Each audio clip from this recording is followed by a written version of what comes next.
Gold trusted gold buyers మీరు తాకట్టు పెట్టిన బంగారాన్ని విడిపించి ఈ రోజు ఉన్న మార్కెట్ ధరకు కొనబడను. You are responsible. ఇప్పుడు కాదు 10 సంవత్సరాల తర్వాత కూడా మీరు జవాబు ఇవ్వాల్సిందే. You have to say why you did it. మీరు అది చెప్పండి, మీరు ఎందుకు చేశారు, మీ అది కరెక్టా కాదా అని మనం తర్వాత డిబేట్ చేద్దాం. కానీ ఆ రోజు ఇచ్చిన జడ్జ్మెంట్తో ఎంతమంది చనిపోయారో వాళ్ళ ఫ్యామిలీస్కి మీరు ఏం చెప్తారు, అది justice Sudarshan Reddy has to make a statement. ఇప్పుడు రిటైర్డ్ జడ్జిలందరూ కలిసి ఒక లెటర్ అయితే రాశారు. ఇప్పుడు మీరు చేసినటువంటి కమెంట్స్ వల్ల న్యాయ వ్యవస్థ మీద నమ్మకం పోతోంది, ఆరోపణలు అనుమానాలు వచ్చేలా ఉన్నాయి అనేటువంటి మాటని ఓపెన్ లెటర్ రాశారు కదా సార్. అంటే గతంలో తీసుకున్నటువంటి ఒక నిర్ణయాలు జడ్జిమెంట్స్ అప్పుడే ఎందుకు స్పందించలేదు ఇంతకాలం తర్వాత? అంటే అక్కడ బాధితులకు ఆ న్యాయం జరిగి ఉంటుంది, లేకుంటే జరగాల్సినటువంటి న్యాయం జరగలేదు అనుకున్నప్పుడు అది కూడా ఎలక్షన్స్ టైంలో ఇప్పుడు మాత్రమే ఎందుకు బయటకు రావాల్సి వచ్చింది? దీనికన్నా ముందు కూడా ఆ టైంలో if you go back to the old media, అప్పుడు టెలివిజన్ లేకుండే, అప్పుడు సోషల్ మీడియా లేకుండే టైంలో, కానీ అప్పుడున్న చాలామంది క్రిటిసైజ్ చేశారు. కానీ అప్పుడు బీజేపీ ఇంత పవర్ఫుల్ పొజిషన్లో లేరు, okay, as they are today. So డెఫినెట్గా క్రిటిసైజ్ చేశారు. నేను ఒకటే మాట వీళ్ళని అడుగుతున్నాను, మరి మీరు చెప్పారు కదా 15 జడ్జెస్ రాశారు రిటైర్డ్, బీజేపీ వాళ్ళు 30 వాళ్ళు తీసుకొస్తారు రేపు రిటైర్డ్ వాళ్ళ జస్టిస్ సుదర్శన్ రెడ్డి వ్యతిరేకంగా స్టేట్మెంట్ ఇచ్చి అప్పుడు చూడండి, అప్పుడు వీళ్ళు అంటారు వీళ్ళంతా కాంప్రమైజ్ అయిపోయారు, అమిత్ షాకి అమ్ముడు పోయారు అని చెప్పేసి చెప్తారు. That is not the point. The point is simple. Supreme court తీసుకోండి. ఇప్పుడు సుప్రీంకోర్టు ప్రెసిడెన్షియల్ రెఫరెన్స్లో ఎన్ని రోజులు గవర్నర్ కానీ ప్రెసిడెంట్ కానీ బిల్ మెయింటైన్ చేసుకోవచ్చు, దాని తర్వాత సైన్ చేయాల్సిందే, డిలే కాకూడదు. బ్రేక్ డౌన్ ఆఫ్ జస్టిస్ వస్తుందన్నారు, బ్రేక్ డౌన్ ఆఫ్ అడ్మినిస్ట్రేటివ్, అంటే మీరు ఒక అసెంబ్లీ పాస్ చేసిన రెజల్యూషన్ మీరు సైన్ చేయకపోతే అది ల్యాప్స్ అయిపోతుందని. ఇదే సుప్రీంకోర్టు జడ్జెస్ దగ్గర అడగండి, మీ దగ్గర ఇన్ని కేసులు పడి ఉన్నాయి కదా, మీరు కూడా ఒక డెడ్ లైన్ పెట్టండి, ఈ కేసు 3 నెలల కన్నా ప్రతి కేసు 3 నెలల లోపల డిసైడ్ అయిపోతుందని చెప్తే ఎందుకు చేయట్లేదు? మీరు రిటైర్ అయిపోయి మీ తర్వాత వచ్చిన చీఫ్ జస్టిస్ రిటైర్ అయిపోయి 10 సంవత్సరాలు 20 సంవత్సరాలు 30 సంవత్సరాల నుంచి కేసులు నడుస్తున్నాయి, మళ్ళీ మీకు డెడ్ లైన్ లేదండి? ఓన్లీ ప్రెసిడెంట్కి గవర్నర్కే డెడ్ లైన్ ఉంటుందా? Justice delayed is justice denied. మీరు కూడా ప్రతి కేసు అంతా ఒక ఫ్యామిలీ ఉంటుంది, ఒక ఇండివిజువల్ ఉంటారు, మీరు వాళ్ళకి జస్టిస్ ఇవ్వట్లేదు. మీరు 10 సంవత్సరాలు మీ మీద అకౌంటబిలిటీ లేదు, కానీ మీరు అందరి మీద అకౌంటబిలిటీ చెప్తారు. ఇది అడగాల్సిన ప్రశ్న. వై సుప్రీంకోర్టు నాట్ ఆస్కింగ్ మాకు కూడా డెడ్ లైన్ ఉండాలి, మా దగ్గర వచ్చిన కేసులు మేము 3 నెలలు డిసైడ్ చేసేయాలి, ఇది ఎందుకు చెప్పట్లేదు? సో మీరు ఒక ఫింగర్ అట్లా పాయింట్ చేస్తే 3 ఫింగర్ మీ వైపు ఉంటుంది, అది గుర్తుపెట్టుకోవాలి సుప్రీంకోర్టు జడ్జెస్ కూడా. మీరు రిటైర్ అయినా కానీ మీ ప్రతి జడ్జ్, మీరు రామ్ జన్మభూమి గురించి క్రిటిసైజ్ చేశారు కదండి ఎక్స్ చీఫ్ జస్టిస్ని, ఎంతో మాటలు చెప్పారు. మోదీ గవర్నమెంట్ దానికోసం ఆయన్ని రాజ్యసభకి పంపించారు, జస్టిస్ చంద్రచూడ్ వ్యతిరేకంగా మాట్లాడారు, ఆయన చేసిన జడ్జ్మెంట్స్ గురించి క్రిటిసైజ్ చేశారు, ఎన్నో యాంటీ గవర్నమెంట్ జడ్జ్మెంట్స్ ఇచ్చారు కదా, అది దాని గురించి మాట్లాడలేదు. ప్రతి దానికి మీకు ఎగ్జాంపుల్ ఇచ్చాను. ఇప్పుడు అరెస్ట్కి అదే టైంలో Arnab Goswami arrest Karnataka police register చేసిన కేసు ఉన్నప్పుడు సుప్రీంకోర్టుకి వస్తే ఏమన్నారు, you go to the high court అన్నారు. మళ్ళీ ఇవి సిద్ధార్థ్ వరదరాజన్ అండ్ కరణ్ థాపార్కి ఎందుకండి వాళ్ళు supreme court is hearing them immediately? ఇప్పుడు నిన్న కూడా చూసా ఏదో ఒక యూట్యూబర్ని మళ్ళీ ఆపేశారు అరెస్ట్, ఎందుకంటే anti Modi story. So it is a double edge sword. వీళ్ళు గుర్తుపెట్టుకోవాలి, మీరు చేసిన ప్రతి జడ్జిమెంట్కి ఇట్ విల్ బీ అకౌంటబుల్. మీకు డబ్బులు ఇచ్చి మిమ్మల్ని అక్కడ కూర్చోబెట్టారు సుప్రీంకోర్టు జడ్జిగా, యు ఆర్ ఆల్సో ఆన్సరబుల్. మీరేదో నేను ఒక దేవుడు నన్ను ఎవరు ముట్టకూడదు అని చెప్తే కాదు, we will question you. Justice Sudarshan కాదు ఎవరైనా కానివ్వండి క్వశ్చన్ చేస్తాం, వాళ్ళు డిఫెండ్ చేసుకోమని చెప్పండి, that's not a point. So జడ్జిలు అనేవాళ్ళు చాలా న్యూట్రల్గా ఉండాలి, బయాస్డ్గా ఉండకూడదు అనేది, చాలా బ్యాలెన్స్ అనేది మెయింటైన్ చేయాలి అనుకున్నప్పుడు ఎక్కువగా లెఫ్ట్ ఐడియాలజీ ఉన్న వాళ్ళే ఇప్పుడు లీడింగ్లో ఉన్నారు, వాళ్ళే కీ పొజిషన్లో ఉన్నారు అనుకున్నప్పుడు ఎందుకని చర్యలు అనేవి ఉండలేదు? యాక్చువల్గా ఒక డౌట్ అనేది వస్తుంది. అక్కడ దాకా వెళ్తే మీరు చెప్పినట్టుగా కొంతమందికి అయితే బెయిల్ వస్తుంది, లేకుంటే కొంతమంది కేసులు కొట్టేస్తారు, కొంతమందికి జైలు వస్తుంది, లేకపోతే కొంతమంది కింది కోర్టుకు వెళ్ళమని చెప్తారు అనుకున్నప్పుడు వేర్ ఇస్ ద జస్టిస్ అనేటువంటి ఒక డౌట్ వస్తుంది కదా. లేదండి, జస్టిస్ లేదు మన కంట్రీలో. నేను ఎన్నోసార్లు చెప్పాను, I'm saying at the threat of facing contempt of court, yes there is no justice in this country. డబ్బులు ఉన్నోడికి జస్టిస్ ఉంది ఇక్కడ. కపిల్ సిబ్బల్ 40 లక్షలు తీసుకుంటాడు ప్రతి హియరింగ్కి, మీకు కావాలంటే ఇట్లా మీకు బెయిల్ ఇప్పించేస్తాడు. మీ హియరింగ్ ఒక్క రోజులో 24 అవర్స్లో మీరు అదే టైంలో ఒక చిన్న లాయర్ని పెట్టుకొని వెళ్ళండి, 2 సంవత్సరాల దాకా మీ కేసే లిస్ట్ కాదు సుప్రీంకోర్టులో. డబ్బులు ఉన్నోడికే జస్టిస్ మన కంట్రీలో. అది we're seeing it out of 20-30 సంవత్సరాలు పడిన కేసు మీరు ఎందుకు తీర్పు తీసుకురావట్లేదు? Why are you not giving judgements for that?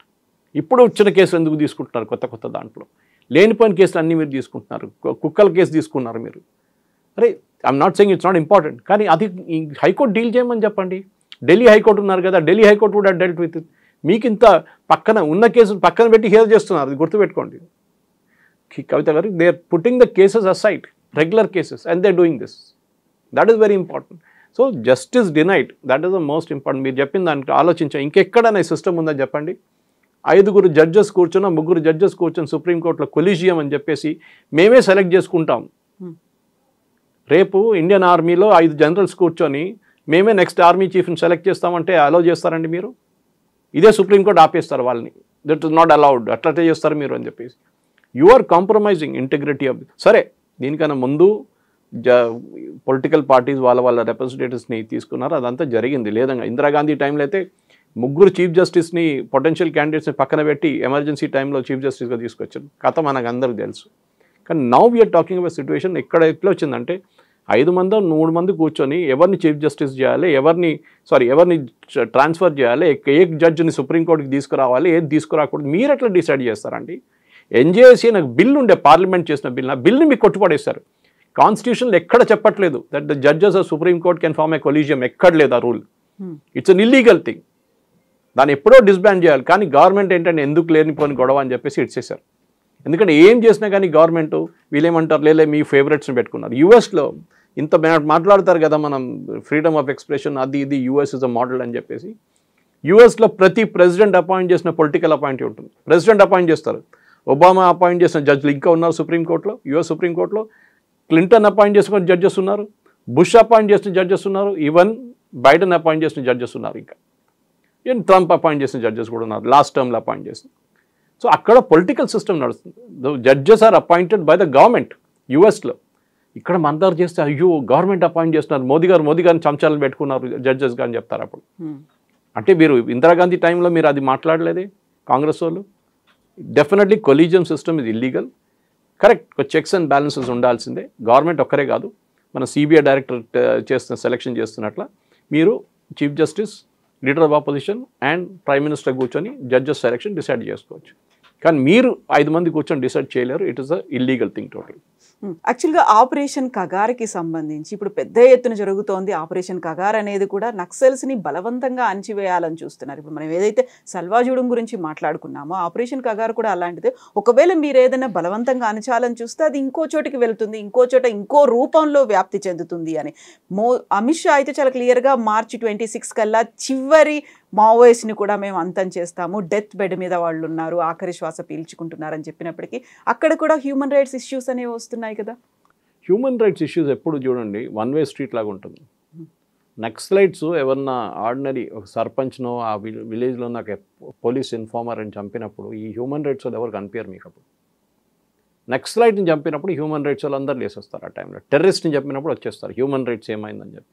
అందరికి హ్యూమన్ రైట్స్ ఉందండి. ఇవాళే నేను చూసాను పొద్దున సుప్రీంకోర్టు నిన్న ఒక హియరింగ్లో షాకింగ్, ఒక ఆయనకి డెత్ సెంటెన్స్ ఇచ్చారు. ఒక కిల్లర్కి 4 వయసుల అమ్మాయిని రేప్ చేసి చంపిన ఒక ఆయనకి డెత్ సెంటెన్స్ ఇచ్చారు. అది లోవర్ కోర్ట్ నుంచి మొదలైంది 20 సంవత్సరాల ముందు ఎక్కడో.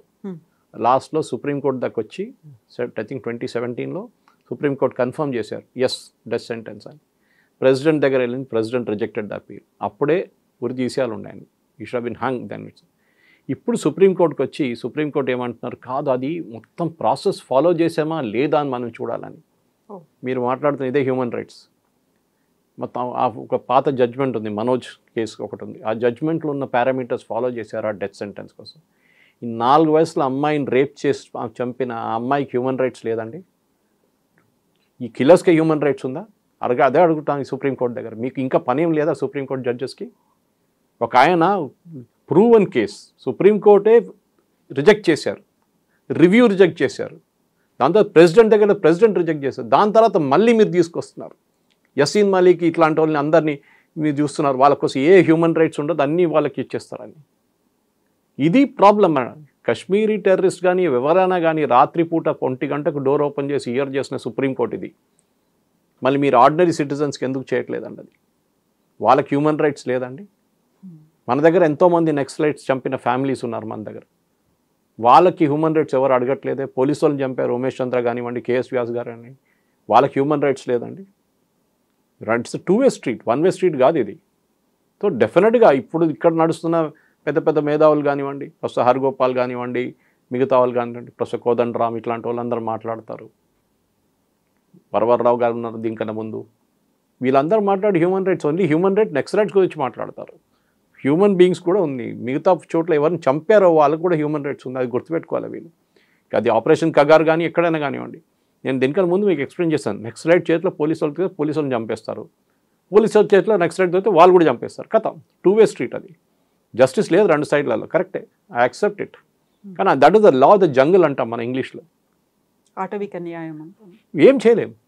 మీకు చేతులు దొరికితే వాళ్ళు ల్యాండ్ మైన్ బ్లాస్ట్ చేసి ఎంతమంది చంపారు మనం చూసాం. దీనికన్నా ఒక 74 మంది సిఆర్పిఎఫ్ని చంపారు ఒకసారి ఛత్తీస్గఢ్లో. అప్పుడు పండగ చేసుకున్నారు జేఎన్యూలో, జవహర్లాల్ యూనివర్సిటీలో సెలబ్రేషన్ చేశారు. ఆలోచించండి, మన సోల్జర్స్ని మన సిఆర్పిఎఫ్ వాళ్ళని నెక్స్ట్ రైట్ చంపితే పండగ చేసుకున్నారు జేఎన్యూలో. అప్పుడు ఎక్కడ పోయిందండి హ్యూమన్ రైట్స్? ఆ 74 ఫ్యామిలీలు, వాళ్ళ వైఫ్స్ కానీ వాళ్ళ పిల్లలకి ఎవరు హ్యూమన్ రైట్స్ చెప్పారండి? అప్పుడెవరు హ్యూమన్ రైట్స్ గురించి అడగట్లేదు, అప్పుడెవరు పోస్ట్మార్టం గురించి అడగట్లేదు, ఎవరు వీడియో ఫిల్మ్ చేయాలని అడగట్లేదు. కానీ ఇటువైపు వస్తే మొత్తం హ్యూమన్ రైట్స్ వచ్చేస్తారు. దానికి రెడీగా కోర్టు కూర్చుంటారు, హియరింగ్ రాత్రికి రాత్రి హియరింగ్ పెడతారు. ఒక నార్మల్ పర్సన్కి ఈ కంట్రీలో జ్యుడిషియల్ సిస్టంలో అస్సలు ప్లేస్ లేదు. మీరు సుప్రీంకోర్టుకి వెళ్ళండి ఒకసారి, మీకు తెలిసిపోతుంది. అప్పుడు లక్షలు ఖర్చు పెట్టాల్సి వస్తుంది. మీరు అడ్వకేట్ అని రికార్డ్ తీసుకోవడం మీరు లక్షలు ఇవ్వాల్సి వస్తుంది. దాని తర్వాత మీ జ్యుడిషియల్ ఆఫీసర్ ఒక్క స్ట్రోక్లో సుప్రీంకోర్టు హియరింగ్ పోస్ట్పోన్, ఖతం, నెక్స్ట్ హియరింగ్ సంవత్సరం తర్వాత అయిపోయింది. మీరు ఇంత డబ్బులు పెట్టి ఖర్చు పెట్టి ఢిల్లీ దాకా వెళ్ళి హోటల్లో ఉండి అడ్వకేట్కి డబ్బులు ఇచ్చిన తర్వాత మీ హియరింగ్ కూడా మీరు పట్టించుకోవాలి. వాళ్ళు ఒక 5 సెకండ్స్లో డిస్పోజ్ చేసిస్తారు మిమ్మల్ని. ఎందుకంటే you are not Kapil Sibal, you are not Abhishek Manu Singhvi, మీరు బృందా గోవర్ కాదు. వాళ్ళు వస్తే వింటారు సుప్రీంకోర్టు, వాళ్ళకి హ్యూమన్ రైట్స్ ఉంది, వాళ్ళకున్న క్లయింట్స్ని ఇమ్మీడియట్గా రిలీఫ్ ఇస్తారు. నార్మల్ సిటిజన్కి అసలు ఎవ్వడు పట్టించుకోడు ఈ కంట్రీలో. That is the problem. NJAC ఏ రోజు రిజెక్ట్ చేశారో సుప్రీంకోర్టు, ఆ రోజు నుంచి ఒక డెస్పాటిక్ సిస్టమ్, 1-way ట్రాఫిక్ మొదలైంది సుప్రీంకోర్టులో. ఎవరు జడ్జెస్ కావాలంటే వాళ్ళే అపాయింట్ చేసుకుంటున్నారు, ఎవరు కావాలంటే వాళ్ళే జడ్జ్మెంట్లు ఇచ్చుకుంటున్నారు, అన్నీ చేస్తారు వీళ్ళు. 4 సంవత్సరాలు నా అమ్మాయిని రేప్ చేసిన మనిషికి హ్యూమన్ రైట్స్ గురించి మాట్లాడుతున్నారు ఇదే సుప్రీంకోర్టు. సో ఇది ప్రాబ్లం అన్నమాట వీళ్ళది. సో వీళ్ళకి రాహుల్ గాంధీ లాంటి వాళ్ళకి చెప్పడానికి చాలా ఈజీ.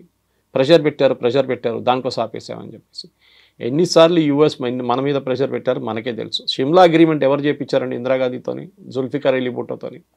దానికన్నా ఒక సంవత్సరం ముందు బంగ్లాదేశ్ లిబరేట్ చేసిన మనిషిని 1 year తర్వాత మొత్తం ఇచ్చిన ల్యాండ్లన్నీ మనం ఇచ్చుకోవాల్సి వస్తుంది, ఇంక్లూడింగ్ హాజీపీర్.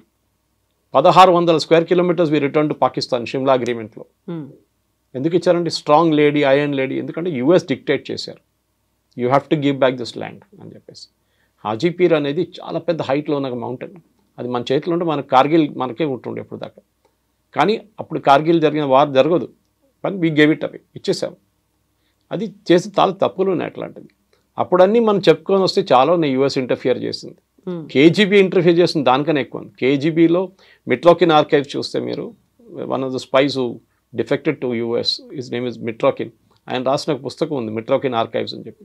దాంట్లో ఓపెన్గా చెప్తున్నారు, ఇందిరాగాంధీ క్యాబినెట్లో 3 మంత్రులు union ministers wear KGB spice. KGB కోసం స్పైయింగ్ చేస్తున్న మనుషులు. వాళ్ళు ఏ క్యాబినెట్ మీటింగ్లో ఏ నిర్ణయం తీసుకుంటే నెక్స్ట్ మినిట్ మాస్కోకి తెలిసిపోతుంది. You're talking of the cold war days. ఆలోచించండి. సో మోదీ గారు ట్రంప్ చెప్పారని చెప్పి పడడం ఏం లేదండి. వీ విల్ ఎప్పుడు ఆపాలని మనకు తెలుసు.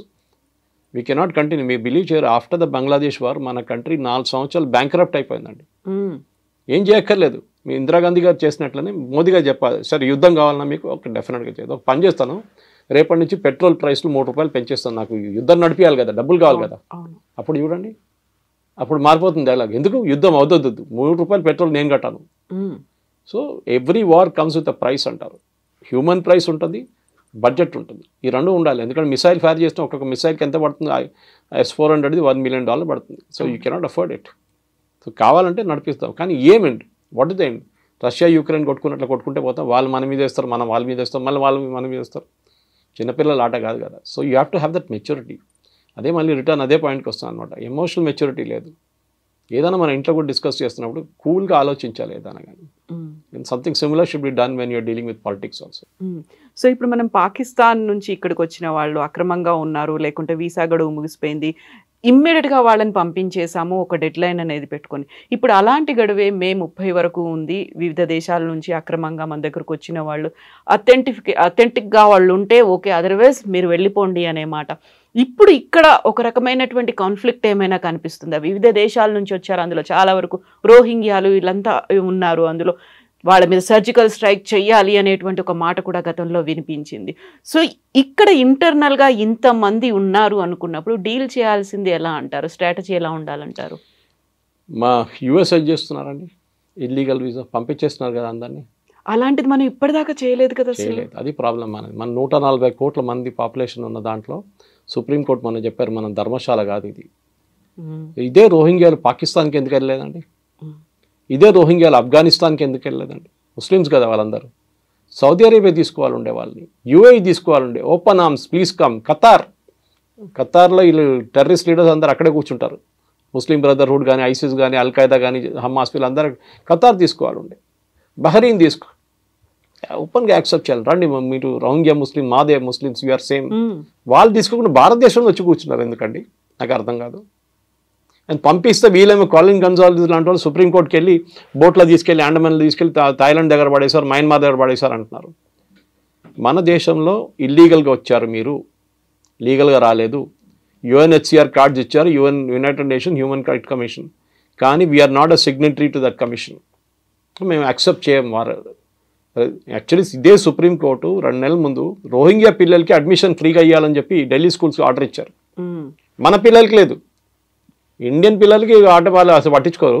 రోహింగ్యా పిల్లలకి అడ్మిషన్ ఇవ్వాలని చెప్పి సుప్రీంకోర్టు, కానీ వాళ్ళ మాట తీర్పు అంతా మారిపోయింది ఎక్కడ? ఈ కాన్ఫ్లిక్ట్ మొదలైన తర్వాత. మన మన శ్రీలంక నుంచి ఒక శ్రీలంకని వచ్చింది, మనం పట్టుకొని జైలు వేసేసి